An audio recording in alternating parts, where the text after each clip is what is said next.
नमस्कार साथियों, शुरू करते हैं क्लास 10 का संस्कृत। यहाँ पर सिर्फ वीवीआई क्वेश्चन का हम लोग करेंगे आज विश्लेषण, और उस क्वेश्चन पर ध्यान दिया जाएगा जो क्वेश्चंस बेसिकली आने वाले हैं। ठीक है, तो सबसे पहले यहाँ पर ससुर लोग आराम से बैठ जाना है और देखना है, सिर्फ देखना है, ध्यान से सुन लेना है। ठीक है, बस याद हो जाएगा, याद तो इसे सबको होगा, बस देखना है। चलो इसको हम लोग शुरू करते हैं। पहले का क्वेश्चन पर हम लोग देते हैं ध्यान। पहले का क्वेश्चन है आत्मा का स्वरूप क्या है। आत्मा का स्वरूप क्या है? ठीक है, तो आत्मा क्या होता है? छोटा होता है कि नहीं? वो हृदय रूपी गुफा में क्या करता है? निवास करता है, ये तो सबको याद है, लेकिन थोड़ा सा इसको हम लोग बेसिकली पढ़ते हैं पहले, समझो। कठोपनिषद में आत्मा के स्वरूप का बड़ा ही अपूर्ण विश्लेषण किया गया है। ठीक है, आत्मा मनुष्य के हृदय रूपी गुफा में क्या करता है? निवास करता है ना। यह अनुसवी क्या होता है? सूक्ष्म होता है। महान से क्या होता है? महान होता है। इसका रहस्य समझने वाला सत्य का अन्वेषण करता है, वह शोक रहित होता है। क्या होता है? शोक रहित होता है। बस बात खत्म। यहाँ पर मंगलम पाठ ये आता होता। महान लोग संसार रूपी सागर को, चलो यहाँ पर इसको सागर को कैसे पार करते हैं, ठीक है, इसको हम लोग देखते हैं। श्वेताश्वर उपनिषद में ज्ञानी लोग और अज्ञानी लोग में अंतर स्पष्ट करते हुए महर्षि वेदव्यास कहते हैं कि अज्ञानी लोग अंधकार का स्वरूप और ज्ञानी प्रकाश स्वरूप हैं। महान लोग इसे समझकर मृत्यु को पार कर जाते हैं, क्योंकि संसार रूपी सागर को पार करने का इससे बढ़कर कोई अन्य रास्ता नहीं है। ठीक है, आगे बढ़ जाओ भाई। आगे क्या है? विद्वान पुरुष ब्रह्म को किस प्रकार प्राप्त करता है। ठीक है, तो सबको नहीं करना है, थोड़ा थोड़ा हमको ध्यान देना है कि किस पे ये इंपॉर्टेंट बन जाएगा। ये क्वेश्चन जो बन जाएगा ना आपके लिए इंपॉर्टेंट बन जाएगा। ठीक है, तो मुंडकोपनिषद में महर्षि वेद व्यास का कहना है कि जिस प्रकार बहती हुई नदियाँ है ना अपने नाम और रूप अर्थात व्यक्तित्व को त्याग कर समुद्र में मिल जाती है, उसी प्रकार महान पुरुष अपने नाम और रूप अर्थात मतलब अपने आप को त्याग कर ब्रह्म को प्राप्त कर लेता है। बस खत्म। आगे बढ़ जा भाई। चलो चैप्टर 1 आपका खत्म हो गया। मात्र 2 से 3 क्वेश्चन है उसमें जो आने वाला है। ठीक है, यहाँ पर जो है पाटलिपुत्र नगर वैभवम जो है, यहाँ पर पहले का क्वेश्चन ही 2 नंबर जो क्वेश्चन है यही इम्पोर्टेंट है।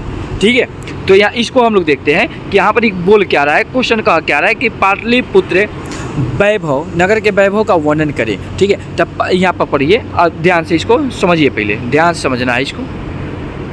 चलिए, पाटलिपुत्र प्राचीन काल से ही अपनी वैभव परंपरा के लिए विश्व विख्यात रही है। विदेशी यानी लोग आकर अपने संस्मरणों में यहाँ की अनेक उत्कृष्ट संपदाओं का वर्णन किया है। मेगास्थनीज ने लिखा है कि चंद्रगुप्त मौर्य के काल में यहाँ की शोभा रक्षा व्यवस्था उत्कृष्ट थी, है ना। अशोक काल में यह निरंतर समृद्धि रही। कवि राजशेखर ने अपनी रचना काव्य मीमांसा में ऐसी बात लिखी है कि बड़े बड़े कवि व्याकरण भाष्यकार यहाँ परीक्षित हुए। आज पाटलिपुत्र नगर पटना नाम से जाना जाता है। बस इतने ये से ज़्यादा ना कुछ ना। आगे देखो, समझ लो। हाई देखो, पाटलिपुत्र शिक्षा का प्राचीन इम्पोर्टेंट, ये इम्पोर्टेंट बन जाएगा इस साल के लिए, इस साल 2025। ठीक है, राजशेखर रचित काव्य मीमांसा काव्य से हमें जानकारी मिलती है कि पाटलिपुत्र शिक्षा का एक प्राचीन केंद्र था। बस इतना लिखना है कि क्या था? प्राचीन केंद्र था। यहाँ संस्कृत के अनेक विद्वान हुए। पाणिनि, है ना, पिंगल और रुचि तथा पतंजलि, है ना, की परीक्षा यहीं ली गई थी और यहीं उन्होंने ख्याति प्राप्त की थी। आगे बढ़ो। आगे क्वेश्चन यहाँ पर 6 नंबर क्वेश्चन, 6 नंबर इंपॉर्टेंट है, 6 नंबर इंपॉर्टेंट है ना। चंद्रगुप्त क्या पूछा है? चंद्रगुप्त मौर्य तथा अशोक के समय पाटलिपुत्र कैसा नगर था, है ना। चंद्रगुप्त मौर्य के समय पाटलिपुत्र की रक्षा व्यवस्था काफ़ी मजबूत थी। यह सुंदर नगर था। अशोक के शासनकाल में इस नगर का वैभव अधिक समृद्धि हुआ था, है ना। उसके बाद है क्वेश्चन नंबर 7 जो है वीवीआई क्वेश्चन है, जो पूछा गया क्वेश्चन होता है वो वीवीआई होता है। इसको देखिए, पाटलिपुत्र के प्राचीन महोत्सव का वर्णन करें। तब पाटलिपुत्र से शरत काल में कौमुदी महोत्सव बड़ी धूमधाम से मनाया जाता था, है ना। सभी नगरवासी आनंद मग्न हो जाते थे। इस समारोह का विशेषण प्रचलन गुप्त वंश के शासनकाल में था। आजकल जिस तरह दुर्गा पूजा मनाई जाती है उसी प्रकार प्राचीन काल में कौमुदी महोत्सव मनाया जाता था। ठीक है, आगे बढ़ जाओ भाई।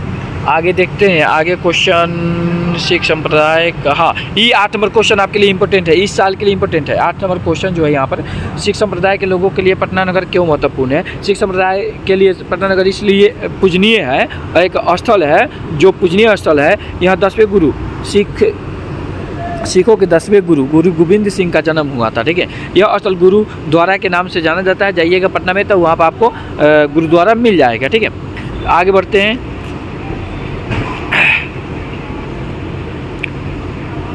ठीक है, यहाँ पर देखिए 11 नंबर जो क्वेश्चन जो बन रहा है, लेखक के विचार में प्राचीन काल से आज तक का पाटलिपुत्र किस प्रकार का नगर रहा है। तो लेखक के विचार से पाटलिपुत्र नगर प्राचीन काल से लेकर आज तक राजनीतिक, धार्मिक, औद्योगिक और शिक्षा जैसे, है ना, शिक्षा जैसे विविध क्षेत्रों में वैभव धारण कर रहा है। यहाँ इनका संकलित रूप से दर्शन किया जा सकता है। यहाँ के लोग कई उत्सव मनाते आए हैं। पाटलिपुत्र वासी पटन देवी की पूजा करते हैं। पाटलिपुत्र एक महान नगर रहा है। ठीक है, तो इस तरह से चैप्टर 2 तक हमारा क्या होता है, खत्म होता है। मिलते हैं नेक्स्ट क्लास में, जब तक के लिए जय हिंद जय।